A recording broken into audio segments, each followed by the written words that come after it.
Hello everyone, कैसे हो आप सभी। उम्मीद करता हूँ आप सभी स्वस्थ होंगे। दोस्तों, आज हम जानेंगे जाट जाति के इतिहास के बारे में। तो शुरू करते हैं, आइए। जाट उत्तरी भारत और पाकिस्तान में पारंपरिक रूप से गैरकुलीन किसानों का समुदाय हैं। वह मूल रूप से सिंध की निचली सिंधु नदी घाटी में चरवाहे थे। जाट ने मध्ययुगीन काल में उत्तर में पंजाब क्षेत्र में पलायन किया और बाद में 17वीं और 18वीं शताब्दी में दिल्ली क्षेत्र, पूर्वोत्तर राजपुताना और पश्चिमी गंगा के मैदानों में पलायन किया। इस्लाम, सिख और हिंदू धर्म को मानने वाले यह लोग अब पाकिस्तान के सिंध और पंजाब प्रांतों में और भारतीय राज्यों पंजाब, हरियाणा, उत्तर प्रदेश और राजस्थान में रहते हैं। जाट धर्म: हिंदू, सिख, मुसलमान। भाषा: हरियाणवी हिंदी, पंजाबी, राजस्थानी, सिंधी, उर्दू। क्षेत्र: भारतीय उपमहाद्वीप 3-4 करोड़ 2009 से 10। 17वीं शताब्दी के अंत और 18वीं शताब्दी के प्रारंभ में जाटों ने मुगल साम्राज्य के खिलाफ हथियार उठाए। हिंदू जाट राज्य महाराजा सूरजमल 1707 से 1763 के अधीन अपने चरम में पहुंच गया। 20वीं शताब्दी तक पंजाब, पश्चिमी उत्तर प्रदेश, राजस्थान, हरियाणा और दिल्ली सहित उत्तर भारत के कई हिस्सों में जमींदार जाट एक प्रभावशाली समूह बन गए। इन वर्षों में कई जाटों ने शहरी नौकरियों के पक्ष में कृषि को छोड़ दिया और उच्च सामाजिक स्थिति का दावा करने के लिए अपनी प्रमुख आर्थिक और राजनीतिक स्थिति का उपयोग किया। इतिहास: जाट ऐसा लचीला नाम है जो उन लोगों के लिए प्रयोग होता है जिनका सिंध की निचली सिंधु घाटी में पशुचारण का आचरण था और जो पारंपरिक रूप से गैरभिजात वर्ग है। 11वीं और 16वीं शताब्दियों के बीच जाट चरवाहे नदी घाटियों के साथ पंजाब में चले गए, जहां खेती पहली सहस्राब्दी में नहीं हुई थी। कई लोगों ने पश्चिमी पंजाब जैसे क्षेत्रों में खेत जोतना शुरू किया, जहां हाल ही में सकिया लाया गया था।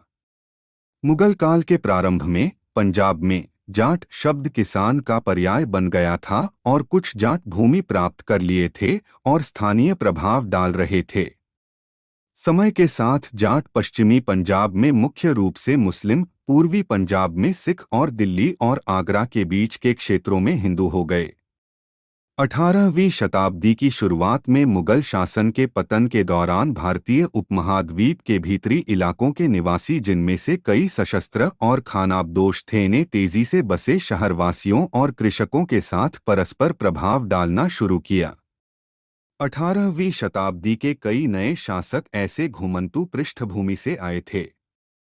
जैसे ही मुगल साम्राज्य लड़खड़ाने लगा गया था, उत्तर भारत में ग्रामीण विद्रोह की एक श्रृंखला शुरू हो गई थी। यद्यपि इन्हें कभी कभी किसान विद्रोह के रूप में चित्रित किया गया था, असल में छोटे स्थानीय जमींदार अक्सर इन विद्रोहों का नेतृत्व करते थे।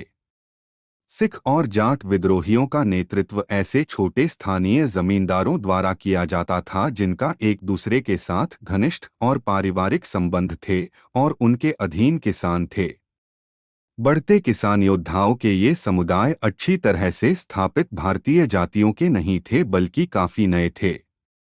यह लोग मैदानों के पुरानी किसान जातियों, विविध सरदारों और खानाबदोश समूहों को अवशोषित करने की क्षमता के साथ थे। मुगल साम्राज्य यहाँ तक कि अपनी सत्ता के चरम में भी ग्रामीण वासियों पर सीधा नियंत्रण नहीं रखता था। यह ये जमींदार थे जिन्होंने इन विद्रोहों से सबसे अधिक लाभ उठाया और अपने नियंत्रण में भूमि को बढ़ाया। कुछ ने मामूली राजकुमारों की पदवी को भी प्राप्त किया, जैसे कि भरतपुर रियासत के जाट शासक बदन सिंह। जाट गंगा के मैदान में क्रमशः 17वीं और 18वीं शताब्दी में दो बड़े प्रवास में पहुंचे। वे सामान्य हिंदू अर्थ में जाति नहीं थे, उदाहरण के लिए जैसे पूर्वी गंगा के मैदान के भूमिहार थे, बल्कि वे किसान योद्धाओं का एक समूह थे। स्वतंत्रता से पूर्व हिंदुस्तान टाइम्स के 2012 के आकलन के अनुसार भारत में जाटों की संभावित संख्या 8.25 करोड़ के लगभग है। भारतीय गणराज्य। जाट समुदाय भारत में मुख्य रूप से पंजाब, हरियाणा, राजस्थान, दिल्ली, उत्तर प्रदेश, मध्य प्रदेश और गुजरात आदि राज्यों में बसते हैं। पंजाब में यह जट कहलाते हैं तथा शेष प्रदेशों में जाट कहलाते हैं। राजस्थान, उत्तर प्रदेश और दिल्ली जैसे राज्यों में जाट जाति अन्य पिछड़ा वर्ग के रूप में वर्गीकृत की गई हैं। 20वीं सदी और वर्तमान में जाट हरियाणा, पश्चिमी उत्तर प्रदेश, दिल्ली, राजस्थान और पंजाब में राजनैतिक रूप से अग्रणी भूमिका निभा रहे हैं। भारत के छठे प्रधानमंत्री चरण सिंह सहित कुछ जाट नेता ख्यात राजनेताओं के रूप में उभरे। पाकिस्तान में बड़ी संख्या में जाट मुस्लिम रहते हैं और पाकिस्तानी पंजाब तथा मोटे तौर पर पाकिस्तान में सार्वजनिक जीवन में प्रमुख भूमिका में हैं। इसके अतिरिक्त पाकिस्तान प्रशासित कश्मीर में भी जाट समुदाय निवास करते हैं। पाकिस्तान में भी जाट नेता विशिष्ट राजनेता हैं, जैसे आसिफ अली जरदारी और हिना रब्बानी खर। भारतीय सेना में बड़ी संख्या में जाट लोग हैं, जिसमें जाट रेजिमेंट, सिख रेजिमेंट शामिल हैं, जिनमें उन्हें वीरता और बहादुरी के विभिन्न पुरस्कार प्राप्त हुए हैं। जाट लोग पाकिस्तानी सेना, मुख्यतः पंजाब रेजिमेंट में शामिल हैं। धार्मिक संस्कृति। जाट अपने पूर्वजों की भी पूजा करते हैं। जाट प्रारंभ से प्रकृति पूजक वैदिक सनातन धर्मी रहे हैं। कृष्ण एवं राम को जाट समुदाय अपना पूर्वज मानता है, जो कि एक मिथक है। जाटों की उत्पत्ति के बारे में विभिन्न मत हैं, परंतु स्वीकृत सिद्धांत के अनुसार जाट मूलतः भारतीय है। वर्ण स्थिति।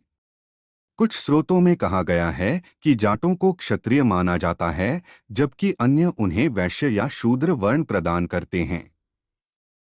21 ब्राह्मणों को छोड़कर अधिकांश उत्तर भारतीय गांवों में जाट, राजपूत और ठाकुर जाति पदानुक्रम के शीर्ष पर हैं। ब्रिटिश राज के बाद के वर्षों में राजपूतों ने जाटों के क्षत्रिय के दावों को स्वीकार करने से इनकार कर दिया और इस मतभेद के कारण दोनों समुदायों के बीच अक्सर हिंसक घटनाएं हुईं। क्षत्रिय का उस समय का दावा आर्य समाज द्वारा किया जा रहा था, जो जाट समुदाय में लोकप्रिय था।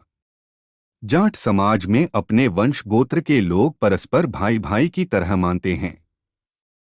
जाट लोग विभिन्न गोत्रों में विभक्त हैं, जिनमें से कुछ गोत्र एक दूसरे पर अधिव्यापित होती हैं।